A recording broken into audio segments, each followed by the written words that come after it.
With European club football pretty much being done and the international tournaments of the summer are not for another few weeks right now, international friendlies are going to be the main bit of football that we have here on the channel and around the world. I've compiled 5 friendlies that I think you guys should watch in anticipation of specifically Copa America 2024 to demonstrate like how different teams are going to be looking, how they might be playing, just kind of giving us a glimpse at what their tournament might look like. So these are all going to be in chronological order so you know what to watch first. And then make sure to subscribe now because we do have a lot of content surrounding the Euros and the Copa America 2024, including actually going to watch a Copa America game, which we are going to vlog.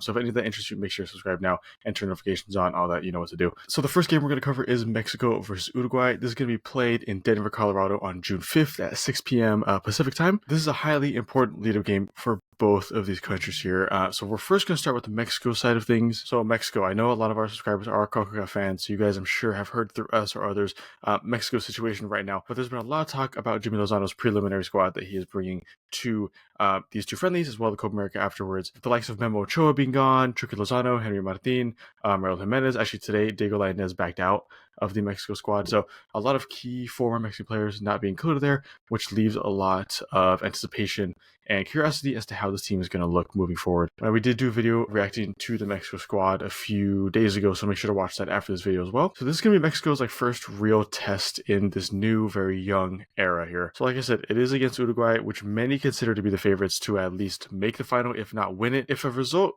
is gotten against Uruguay from Mexico, it would mean honestly a lot for El Tri. And even honestly a draw against Uruguay with this newfound squad could bring a lot of optimism to the country of Mexico and for the fans. And if that were to happen, it could mean a lot for their group stage performance. We did do a video about Group B, which is the group they're in, and they have a really, really tough group where they might not actually make it out of. But Uruguay as a whole are definitely stronger than almost any team they have in Mexico's group. So if they're able to compete well against said squad, it could lead to a lot of good optimism ahead of Mexico's group stage in Copa America. Now, as for Uruguay are on the complete opposite side of the coin compared to Mexico. As I mentioned earlier, they're without a doubt one of the top 3 or 4 teams in this tournament and one of the top 3 or 4 teams with odds to win it. So, of course, if you keep up with conmebol, you know how stacked their team is. They have a young core consisting of the likes of Araujo, Darwin Nunez, Federico Valverde, Manuel Ugarte, as well as plenty others. I mean, Pelistri, of course, as well. And it could lead to an Uruguayan golden generation for the next decade or so, honestly. On top of the youngsters, they also have plenty of veterans too from years past. Jose Maria Jimenez in defense, Bentancur, who's only 26, but he's still definitely a veteran of the squad.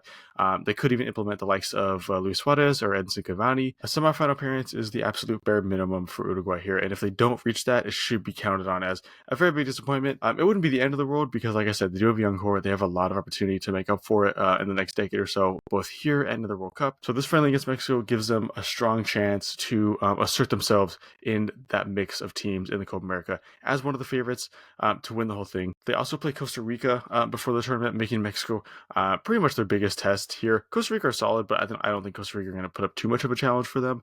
So Mexico would be the biggest test here. Moving on to the second friendly, we have Canada versus Netherlands. This game is going to be played in Rotterdam, Netherlands, and will take place on June 6th at 11:45 a.m. Pacific time. And this is the only game on this list that includes a team not in CONCACAF or CONMEBOL. So if you keep it up with Canada the past week or so, you would know that Jesse Marsch just became the Canadian national team manager, meaning this is going to be his first real game at the reins of Canada, which is good. It's nice to watch because it gives us a little glimpse as to what they could look like in Copa America, because honestly, a lot of people don't have a lot of high expectations for Canada, including me and including my friends too. We did do a prediction video on Group A, so if you want to hear our opinions on Canada, make sure to check that one out as well. Canada is just one of those teams where they are very inconsistent and very unstable right now. Obviously, if you don't know, the national team, the federation, I believe, are bankrupt or they filed for bankruptcy or whatnot. So Jesse Marsch's signing actually is being funded by a lot of the Canadian MLS owners. So as a result, not many people have high expectations for them, but that could be used to their advantage. They could come into the tournament and use that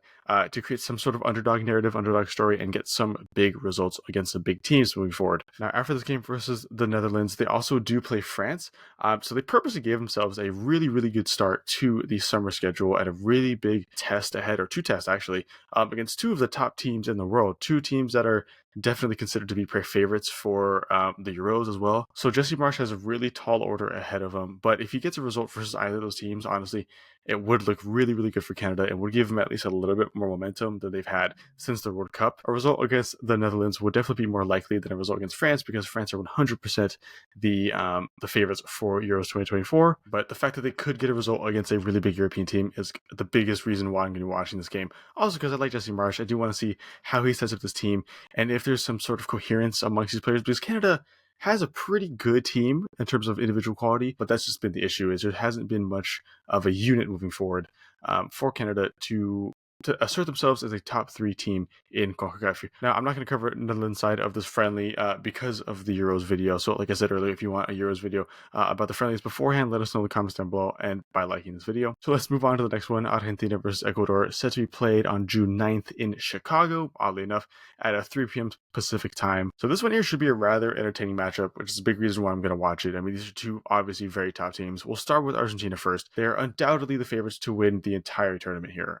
They won the last Copa America. They won World Cup in 2022, of course. Out of any country in the whole world, they probably have the biggest momentum going into the summer. And like I said, they should be bringing one of the most talented squads to the tournament out of all teams, if not the whole world. Just the level of quality they have on the team.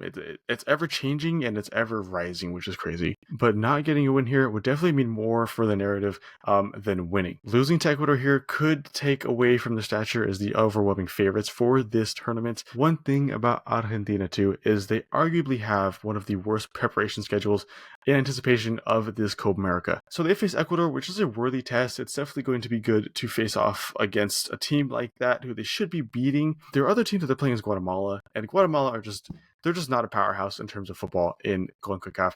They should not give Argentina any sort of challenge, honestly. So they are going to be going into the Copa America with a little less momentum, perhaps, or a little less motivation than the other teams do. And as a result, and some extra underwhelming performances, they could end up finishing second in the group, if not third, behind at least Colombia. Now, as for Ecuador, I'm really excited for this game, mainly for Ecuador's side, because in my opinion, they are one of the biggest sleepers in this entire tournament. Once the tournament starts, they will be playing in what I consider to be the group of death. That's Group B. They're playing against Mexico, Venezuela, and Jamaica. 4 teams that are somewhat even, or at least more so even than the other groups in terms of quality and stature, which will make it very hard for some of these individual teams to make it out of this group stage. A strong pre-tournament showing, especially against Argentina, could give them a lot of momentum to carry it into that group of death. But with any team against Argentina, it's a really, really tough task. And Ecuador, they definitely could get a chance. They only lost 1-0 to them last time they played them, which was in September. So only a 1-0 loss, but they were 100% the less dominant squad in the game. They only had like 29% possession. I don't even think they hit like 300 passes. So Argentina definitely know how to beat Ecuador here. And then a loss here against Argentina would not make the country like that upset, in my opinion. It wouldn't make the fans lose a lot of hope, because it's kind of expected that they're not supposed to get a result against Argentina here, which definitely could be used towards Ecuador's advantage. And they definitely could look at it as more of a preparation, fitness kind of thing, instead of just getting a result here. But a win instead could be game-changing for Ecuador's entire summer tournament, to be honest. They could go in with spirits held higher than any other team in the world, and could use that to carry momentum to at least make it to the quarterfinals, if not the semis after that one. The next friendly is going to be Chile versus Paraguay, which will be played in Chile on June 11th at 5 p.m. Pacific time. But it's definitely one to watch if you want to see the performance of slightly weaker teams that could surprise a lot of people moving forward, especially in the group stage. Both of these countries here come into the tournament with very minimal expectations, so a good showing against the opposite, Chile versus or Paraguay, could be huge for either side to move into the tournament and carry some momentum, like I said previously, with Ecuador. We'll start with Chile's side of this friendly here, who are in much better form than Paraguay coming into this friendly. They most recently lost only 3-2 to France, which is actually pretty crazy, and beating Albania 3-0. Both towards the end of March, so fairly recently, only about 2 months ago, recent enough to allow them to continue this form. They are in a group with Argentina, Peru, and Canada, making it a rather tough order to get out of that group, but I do think they could make it out. They haven't not made it out of group stage of Copa America since 2004, I think. So the biggest question surrounding Chile will be, what does the next era of Chile look like? Because they have relied on a lot of their older players and veterans for a long time now. They still have Alexis Sanchez, but these friendlies before the tournament could give us a good glimpse as to how that team will set up and how that team will carry forward versus their fellow conmebol teams. So a good showing for them against Paraguay could push them to be favorites for second place in this group, but a lack of a win would kind of leave them in the same spot that they were in before. It wouldn't be horribly disappointing. They should expect to get a good result here, but it wouldn't be horribly devastating to them. But a win would be the best case scenario for Chile, as they can go into the tournament with a little bit more confidence to at least make it out into the quarterfinals. Paraguay, on the other hand, are definitely one of the weaker teams in CONMEBOL and the entire tournament in general. As of late, they've really been struggling on the international level, especially against fellow CONMEBOL teams. They lost to Colombia, Argentina, and Venezuela, and they drew with Peru and Chile. They did beat Bolivia, but Bolivia are undoubtedly the worst team in South America, so it doesn't mean a whole lot for Paraguay, unfortunately, at least for this tournament's sake. But a good result here against Chile could prove to be a really big boost for the nation going into the tournament, and could give them some hope of making it out of their group. The group consists of Brazil, Colombia, and Costa Rica, so honestly I'd put them 4 out of 4 of that group. I do think Brazil and Colombia are going to finish 1-2 in whatever order to make it out, but if Paraguay finds something, unlock something, they could find a way to make it out of there.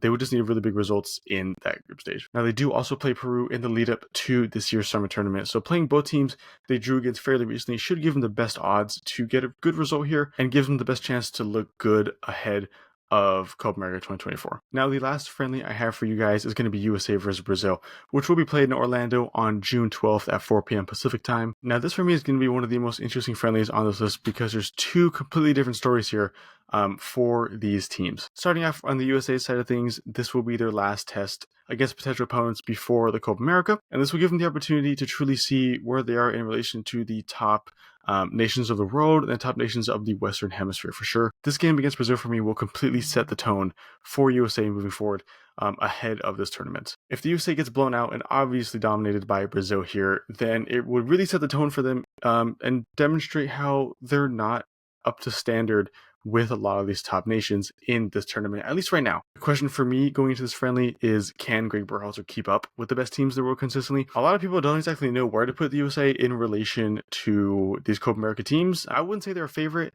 They could win it maybe. I don't think they're going to be one of the worst teams. I think they'll make it out of the group stage, but it kind of depends on who you ask. A lot of people don't know exactly where to put them. So watching this game versus Brazil could give you a better idea of how they relate to their opponents here. The USA should be fielding their best 11 here. Like I said, this will be their last test and best test before the Copa America. So that's another reason to watch the friendly. You should watch them because they should put out their best team possible here. And if they don't, I would question it a little bit.